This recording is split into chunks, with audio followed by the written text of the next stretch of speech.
mensagem mais alegre que nós temos no Evangelho. Cristo vive, por isso nesta manhã nos reunimos aqui para celebrar a sua ressurreição, para celebrar Cristo que está entre nós. Salmo 118, 22 a 24 diz assim: a pedra que os construtores rejeitaram tornou-se a pedra angular. Isso vem do Senhor e é algo maravilhoso para nós. Este é o dia em que o Senhor agiu. Alegremos-nos e exultemos neste dia. Amém. Vamos colocar em pé, vamos colocar o nome do Senhor, fazendo o nosso voto e confiança e dependência no Senhor. Amada Igreja do Senhor Jesus Cristo, onde está o nosso socorro? O nosso socorro está em nome do Senhor, Criador dos céus e da terra. Receba em nome do Senhor a salvação, a vocês graça e paz da parte de Deus nosso Pai e do Senhor Jesus Cristo. Amém. Vamos, em resposta à saudação, cantar o Salmo 103. Senhor.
Pai que está no céu, Deus Todo-Poderoso, que ressuscitou a Jesus Cristo, o nosso Senhor, o nosso Salvador dentre os mortos,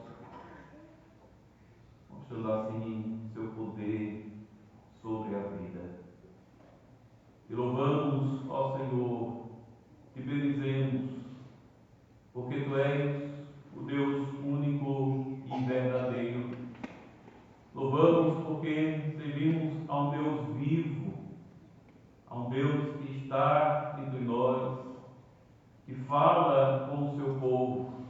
E adoramos ao Senhor, porque Tu és o mesmo ontem, hoje e serás para sempre. O Deus que salva o seu povo, o Deus que não permite que nenhum dos seus eleitos se perca, mas que sejam salvos eternamente. Te louvamos, Senhor, e bendizemos por este dia, o dia da ressurreição do nosso Senhor.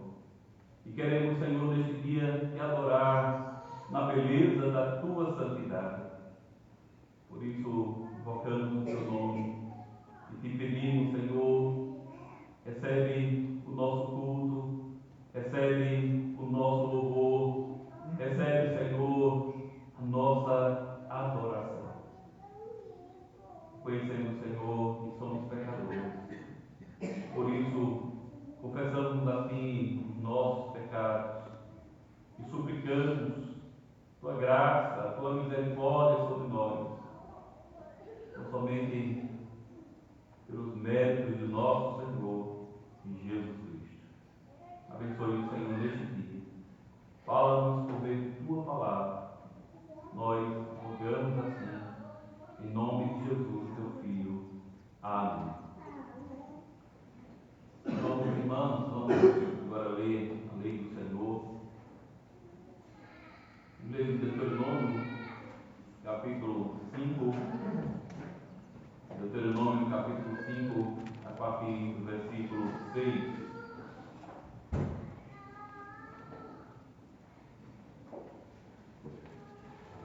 Deuteronômio 5, a partir do versículo 6, versículo 21. Assim está escrito: Eu sou o Senhor, o teu Deus, que te tirei do Egito, da terra da escravidão. Não terás outros deuses além de mim. Não farás para ti nenhum ídolo, nenhuma imagem de qualquer coisa no céu, na terra ou nas águas debaixo da terra. Não te prostrarás diante deles e lhes prestarás culto, porque eu, o Senhor teu Deus, sou Deus zeloso, que castiga os filhos pelos pecados de seus pais, até a terceira e quarta geração daqueles que eles desprezam, mas trato com bondade até 1000 gerações os que me amam e obedecem aos meus mandamentos. Não tomarás em vão o nome do Senhor, o teu Deus, pois o Senhor não deixará impune quem usar o seu nome em vão. Guardarás o dia de sábado a fim de santificá-lo, conforme o Senhor, o teu Deus, te ordenou. Trabalharás 6 dias e neles farás todos os teus trabalhos, mas o 7º dia é um sábado para o Senhor, o teu Deus. Nesse dia não farás trabalho algum, nem tu, nem teu filho ou filha, nem teu servo ou serva, nem o teu boi, teu jumento, ou qualquer dos teus animais, nem o estrangeiro que estiver em tua propriedade, para que o teu servo e a tua serva descansem como tu. Lembra-te de que fostes escravo no Egito, e que o Senhor, o teu Deus, te tirou de lá com mão poderosa e com braço forte. Por isso o Senhor, teu Deus, te ordenou que guardes o dia de sábado. Honra teu pai e tua mãe, como te ordenou o Senhor, o teu Deus, para que tenhas longa vida e tudo te vá bem na terra que o Senhor, o teu Deus, te dá. Não matarás, não adulterarás, furtarás, não darás falso testemunho contra o teu próximo, não cobiçarás a mulher do teu próximo, não desejarás a casa do teu próximo, nem sua propriedade, nem seu servo ou serva, nem seu boi ou jumento, nem coisa alguma que lhe pertença a mim. Em reverência à lei do Senhor, vamos exaltar ao Senhor cantando o hino 11, Santo, Santo, Santo. Santo,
abrir mais uma vez a palavra do Senhor. Evangelho de Lucas, capítulo 24. Lucas 24, versículos de 1 a 8. Lucas 24, 1 a 8.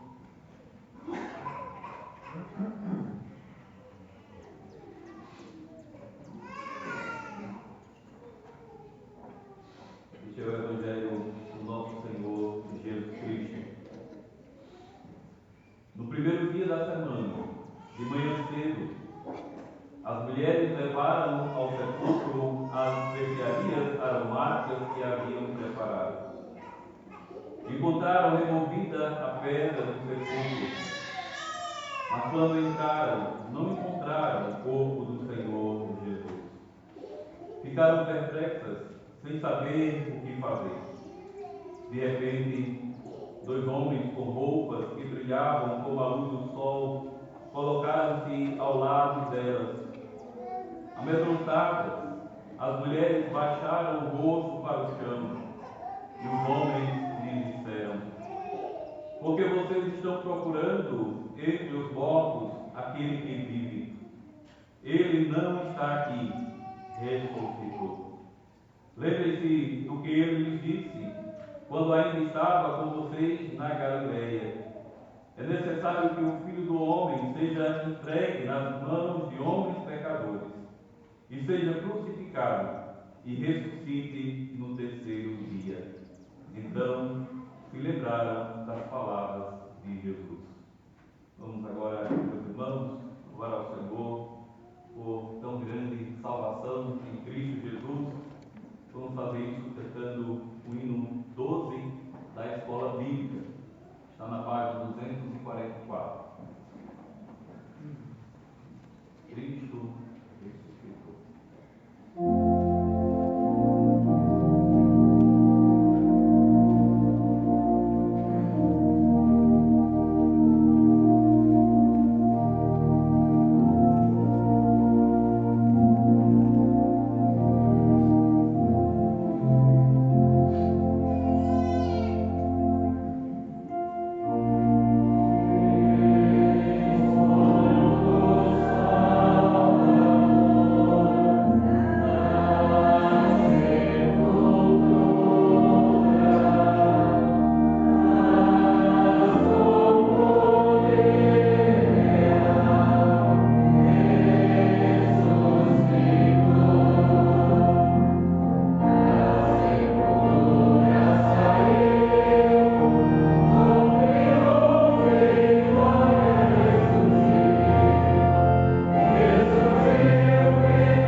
15, os versículos de 12 a 22.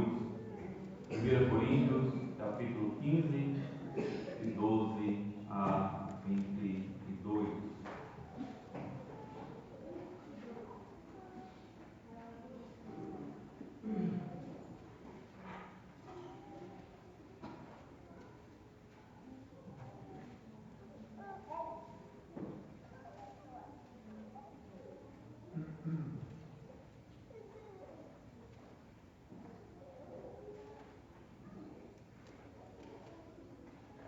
Esta é a palavra de Deus.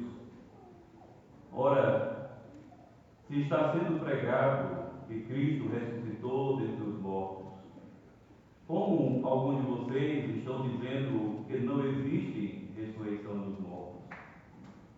Se não há ressurreição dos mortos, nem Cristo ressuscitou. E se Cristo não ressuscitou, é inútil a nossa pregação, como também é inútil a fé que vocês têm. Mais que isso, seremos considerados falsas testemunhas de Deus, pois contra ele testemunhamos que ressuscitou a Cristo dentre os mortos. Mas se de fato os mortos não ressuscitam, ele também não ressuscitou a Cristo. Pois se os mortos não ressuscitam, nem mesmo Cristo ressuscitou. E se Cristo não ressuscitou, inútil é a fé que vocês têm, e ainda estão em seus pecados. Neste caso, também os que dormiram em Cristo estão perdidos. Se é somente para esta vida que temos esperança em Cristo, somos de todos os homens os mais dignos de compaixão. Mas, de fato, Cristo ressuscitou dentre os mortos, sendo ele as primícias dentre aqueles que dormiram, visto que a morte veio por meio de um só homem, também a ressurreição dos mortos veio por meio de um só homem. Pois da mesma forma como em Adão todos morrem, em Cristo todos serão vivificados. Até aqui a leitura da palavra de Deus. Amada Igreja do Senhor Jesus Cristo, no culto passado, na sexta-feira, nós fomos conduzidos pelo caminho doloroso do nosso Salvador. Meditamos sobre o tema do julgamento à crucificação, o sacrifício do Cordeiro em nosso lugar. Vimos que o Filho de Deus, sendo rejeitado, injustamente condenado, humilhado diante dos homens, e finalmente entregue à morte de cruz. Contemplamos ali o peso do pecado, não um pecado abstrato, mas o nosso pecado. Vimos que não foram apenas os judeus ou os romanos que levaram Cristo à cruz, fomos nós. Foi a nossa culpa, a nossa rebelião, a dureza de coração que exigiram aquele sacrifício. E naquele momento, tudo parecia terminar em silêncio, em trevas, em morte. A cruz nos mostra que o preço foi pago, que a justiça de Deus foi satisfeita, que o Cordeiro foi imolado. Mas, irmãos e irmãs, se a história terminasse ali, ainda estaríamos perdidos. É exatamente isso que o apóstolo afirma neste texto que lemos agora. Se Cristo não ressuscitou, então a nossa fé é inútil, a nossa esperança é vazia e ainda permanecemos em nossos pecados. A cruz sem ressurreição seria uma tragédia, não uma vitória. Mas hoje não celebramos um Cristo morto. Hoje celebramos um Cristo vivo. Hoje celebramos aquele que foi julgado pelos homens, mas vivificado por Deus. Aquele que foi crucificado em fraqueza, mas ressuscitado em poder. Aquele que foi colocado em um túmulo, saiu dele como um vencedor sobre o pecado, a morte e o inferno. O pão é justamente por isso que neste culto nos assentaremos à mesa do Senhor. A Santa Ceia não é apenas memória de um Cristo que morreu, é comunhão com o Cristo que vive. O pão aponta para o seu corpo entregue, o cálice aponta para o seu sangue derramado, mas ambos também proclamam uma verdade gloriosa.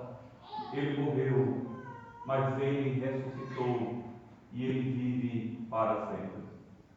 Cada vez que participamos desta mesa, anunciamos não apenas a morte do Senhor, mas a sua vitória. Por isso, ao lermos 1 Coríntios capítulo 15, não estamos apenas estudando doutrina, estamos sendo chamados a afirmar a nossa fé naquilo que sustenta tudo, a base da nossa fé. Cristo ressuscitou verdadeiramente. E se Ele ressuscitou, então tudo muda. Irmãos e irmãs, o apóstolo Paulo inicia esse trecho enfrentando um problema sério na igreja de Corinto. Alguns estavam afirmando que não há ressurreição dos mortos. E Paulo não trata isso como um ponto secundário ou uma simples divergência de opinião. Pelo contrário, ele mostra que negar a ressurreição é, na prática, destruir toda a fé cristã. Ele constrói um argumento firme e inevitável. Se não há ressurreição dos mortos, então Cristo também não ressuscitou. E se Cristo não ressuscitou, então a pregação é vazia, a fé é inútil, os apóstolos são falsas testemunhas e ainda permanecemos em nossos pecados. E os que dormiram em Cristo estão perdidos. E por fim, somos os mais miseráveis de todos os homens. Em outras palavras, retirem a ressurreição e nada resta. Isso nos obriga a voltar nossos olhos para aquilo que meditamos no culto da Sexta-feira Santa, quando acompanhamos o caminho do nosso Senhor, do julgamento até a crucificação. Vimos sua dor, sua humilhação, seu sofrimento real sobre o peso do pecado. Mas aqui, Paulo nos leva a compreender algo essencial. A cruz por si só não é o fim da obra redentora. Se Cristo tivesse permanecido no túmulo, isso significaria que o sacrifício não foi aceito, que a justiça de Deus não foi plenamente satisfeita e que o pecado ainda não foi vencido. A ressurreição é o selo do Pai, declarando que a obra do Filho foi perfeita e suficiente. Sem a ressurreição, a cruz seria apenas a morte de um mar e não a vitória de um Redentor.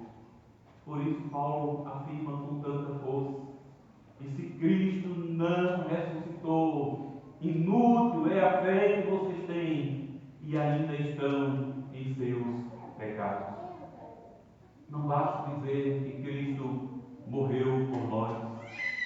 É necessário confessar que Ele morreu e ressuscitou por nós, porque é na ressurreição que temos a confirmação de que a culpa foi removida, a ira foi satisfeita e a justiça foi conquistada. Sem ela não há perdão seguro, não há paz com Deus, não há esperança firme. Além disso, Paulo nos lembra que a fé cristã não é construída sobre sentimentos ou impressões subjetivas, mas sobre um fato histórico. Ele não apela para aquilo que faz bem, para aquilo que realmente, mas para aquilo que realmente aconteceu. O cristianismo se levanta ou cai com a ressurreição. O Cristo ressuscitou de fato, ou não temos absolutamente nada. Isso nos leva diretamente à mesa do Senhor. Ao nos aproximarmos da Santa Ceia, precisamos compreender o que estamos fazendo. Não estamos apenas recordando um evento do passado, nem participando de um símbolo vazio. Se Cristo não ressuscitou, então este pão não passa de pão, este cálice não passa de um elemento comum. Este momento não tem qualquer valor espiritual, mas Cristo ressuscitou. E é exatamente por isso que esta mesa é viva. Nós não nos aceitamos à mesa de um morto, mas à mesa do Cristo vivo. Quando participamos da ceia, não apenas lembramos do sacrifício, mas pela fé somos alimentados por um Salvador que vive e reina. Somos fortalecidos por aquele que venceu a morte. Diante disso, somos chamados a examinar o nosso coração, em que está firmada a nossa fé, em tradições, em emoções passageiras, em uma religiosidade externa, ou está firmada nessa verdade central do Evangelho, que Cristo morreu pelos nossos pecados e ressuscitou para a nossa justificação. Porque somente essa fé é verdadeira. Somente essa fé salva e salva somente. E somente essa fé dá sentido à mesa do Senhor, da qual participamos. Depois de conduzir a igreja por um caminho duro, mostrando o vazio e o colapso de uma fé sem ressurreição, o apóstolo Paulo faz uma transição gloriosa no versículo 20. Ele rompe com as hipóteses e declara com firmeza: mas de fato Cristo ressuscitou dentre os mortos, sendo as primícias dentre aqueles que já dormiram. Já não estamos mais no campo do si, mas da certeza histórica redentiva. Cristo ressuscitou. E essa verdade muda absolutamente tudo. A ressurreição não é apenas uma resposta a um problema teológico levantado anteriormente, a uma divergência. Não, ela é o fundamento de uma nova realidade. Paulo utiliza a imagem das primícias, profundamente enraizada no contexto do Antigo Testamento.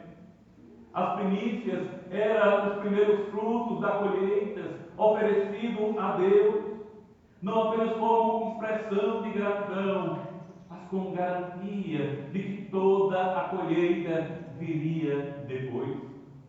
Assim, ao afirmar que Cristo é as primícias, Paulo está dizendo que a ressurreição de Jesus não é um evento isolado, mas o início de uma grande colheita. O que aconteceu com Cristo acontecerá com todos aqueles que lhe pertencem. Sua ressurreição garante a nossa, sua vitória assegura a nossa vitória. Isso revela a profundidade da obra de Cristo. Na cruz, Ele tratou definitivamente com o pecador. Na ressurreição, Ele inaugura uma nova vida. Cristo não venceu a morte apenas para si mesmo, mas como cabeça de um povo que está unido a Ele pela fé. Por isso, a morte já não tem a palavra final para o cristão. O túmulo deixa de ser o destino definitivo e passa a ser apenas uma etapa temporária. A ressurreição de Cristo marca o início de uma nova criação, de uma nova humanidade restaurada nele. Essa verdade ilumina também o significado da Santa Ceia. Ao nos aproximarmos da mesa do Senhor, é natural que olhemos para trás e recordemos o sacrifício de Cristo, seu corpo entregue e seu sangue derramado. Contudo, a ceia também nos chama a olhar para frente. Ela não aponta apenas para o que Cristo fez, mas também para o que ainda acontecerá. Ao participarmos do pão e do cálice, confessamos que, assim como Cristo ressuscitou, nós também ressuscitaremos. Assim como Ele vive, nós também viveremos. Assim como Ele venceu, nós também venceremos nele. A mesa do Senhor é, portanto, não apenas memorial, mas também anúncio de esperança. Sinal de que há uma colheita completa por vir. Há também aqui um consolo profundo, especialmente diante da realidade da morte. Paulo se refere aos que morreram em Cristo como aqueles que dormem. Essa linguagem não diminui a seriedade da morte, mas redefine a luz da ressurreição. Para o crente, a morte não é o fim definitivo, mas um descanso temporário à espera do grande despertador. O Cristo que ressuscitou voltará, chamará os seus e os levantará para a vida eterna. Diante disso, ao nos aproximarmos da mesa do Senhor, não devemos ir apenas com o peso da culpa. Embora o arrependimento seja necessário, devemos vir também com esperança viva, pois se estamos em Cristo, nossa história não termina no pecado, nossa vida não termina na morte, e nosso futuro está seguro nas mãos de Deus. Cristo é as primícias. Isso significa que aquilo que já começou nele se cumprirá plenamente em nós. Seremos levantados, restaurados e feitos participantes da vida eterna para a glória de Deus. O apóstolo Paulo aprofunda ainda mais o significado da ressurreição ao mostrar que ela está inserida no grande plano redentivo de Deus para a humanidade. Ele afirma, nos versículos 21 e 22, visto que a morte veio por um só homem, também a ressurreição dos mortos veio por meio de um só homem. Pois da mesma forma como em Adão todos morrem, em Cristo todos serão vivificados. Aqui somos confrontados com uma das verdades mais fundamentais das Escrituras. Existem dois representantes, duas cabeças, duas realidades espirituais que definem toda a humanidade. De um lado está Adão, o cabeça da humanidade caída. Ele não apenas é um personagem da história, mas um representante de toda a raça humana. Quando ele pecou, não caiu sozinho. Toda a humanidade caiu nele. Sua culpa nos foi imputada. Sua corrupção se estendeu a todos nós. E o resultado inevitável é a morte. Não apenas a morte física, mas também a morte espiritual. Essa é a condição natural de todos os homens. Não nos tornamos pecadores apenas porque pecamos, mas pecamos porque já nascemos em Adão, debaixo do pecado e sujeito à morte. Mas Paulo aponta para o segundo homem, o último Adão, Cristo. Assim como Adão representa a humanidade caída, Cristo representa uma nova humanidade redimida. Ele veio não apenas como mestre ou exemplo, mas como substituto e representante do seu povo. E assim como em Adão recebemos a culpa e morte, em Cristo recebemos justiça e vida. Aqueles que estão unidos a Cristo pela fé participam de tudo que é dele. Sua morte se torna a nossa morte para o pecado. Sua justiça é creditada, é imputada a nós diante de Deus. E sua ressurreição garante a nossa vida. Diante disso, a realidade é clara e inevitável. Não existe múltiplos caminhos espirituais. Existem apenas duas condições possíveis. Ou o homem está em Adão, e então está sob o domínio do pecado e da morte, ou está em Cristo, e então participa da vida, da justiça e da esperança eterna. Em Adão não há condenação. Digo, em Adão há condenação, em Cristo há salvação. Essa verdade nos conduz mais uma vez à mesa do Senhor. A Santa Ceia não é um rito vazio, nem um símbolo genérico aberto a todos indistintamente. Ela é um sinal, um selo para aqueles que pela fé foram unidos a Cristo. Ao participar do pão do cálice, o crente está confessando que já não pertence a Adão, que sua vida não está mais definida pelo pecado, mas que agora está em Cristo. E estando nele, tem a certeza de que sua culpa foi perdoada, sua condenação foi removida e sua vida garantida. Por isso, este também é um momento de exame sincero. Cada um deve perguntar a si mesmo: em quem estou?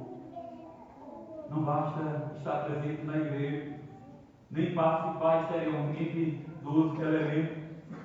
A questão central é se há verdadeira união com Cristo pela fé, se há confiança somente nele, descanso na sua obra perfeita e abandono de qualquer esperança em si mesmo. Porque somente aqueles que estão em Cristo têm vida. Irmãos e irmãs, aqui chegamos ao ponto central da nossa fé. Sem a ressurreição, nossa esperança seria apenas uma ilusão. Mas contemplem a vitória. Cristo ressurgiu como as primícias, o penhor inabalável, e que o seu povo também ressuscitará. Hoje a humanidade se divide em dois caminhos: o da morte em Adão ou da vida em Cristo. A verdade é gloriosa e ecoa pela eternidade. Aquele que o tribunal dos homens condenou, o tribunal do céu Aquele que foi crucificado venceu a morte. Aquele que foi sepultado hoje vive para todo o sempre. É esse Cristo vivo que nos convida à sua mesa. Não como um simples memorial, mas como um encontro real, espiritual, com o Salvador ressurreto. Portanto, aproximemos-nos com arrependimento sincero, com fé verdadeira, com gratidão profunda e esperança viva. Porque aquele que morreu ressuscitou. Aquele que ressuscitou vive, e aquele que vive voltará. E naquele dia, aquele que hoje recebemos pela fé, veremos com os nossos próprios olhos.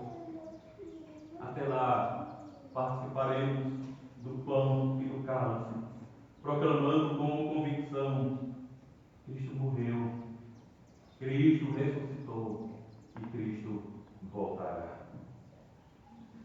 E se você hoje não participará da Santa Ceia, seja por ainda não ter professado publicamente a sua fé, ou por estar entre nós como visitante, saiba que esse momento também fala ao seu coração. A mesa do Senhor não é um ponto de chegada para pessoas perfeitas, mas um sinal visível da graça oferecida em Cristo àqueles que creem. Ao ver o pão e o cálice, lembre-se de que o Evangelho que anunciamos é um convite vivo. Cristo morreu por pecadores e ressuscitou para dar a vida a todos os que nele confiam. Portanto, não permaneça apenas como um espectador. Reflita sobre sua condição diante de Deus. Reconheça a sua necessidade de um Salvador e considere o chamado que hoje lhe é feito. Que pela graça de Deus, em breve, você também possa se aproximar desta mesa.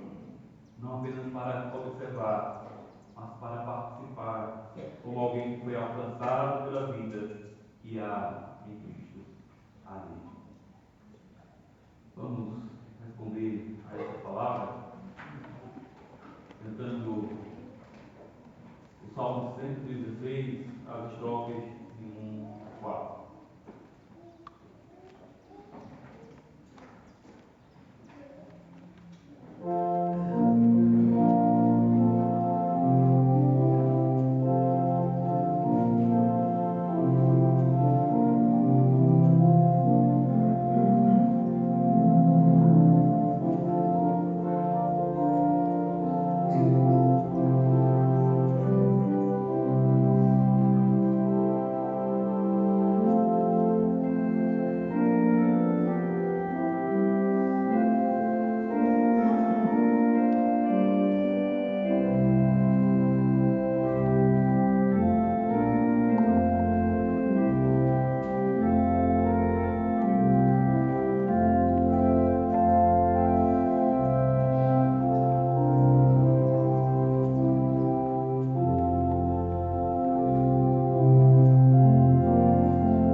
dando-nos assim também a esperança e a certeza de que um dia nós também ressuscitaremos e estaremos para sempre com o Senhor.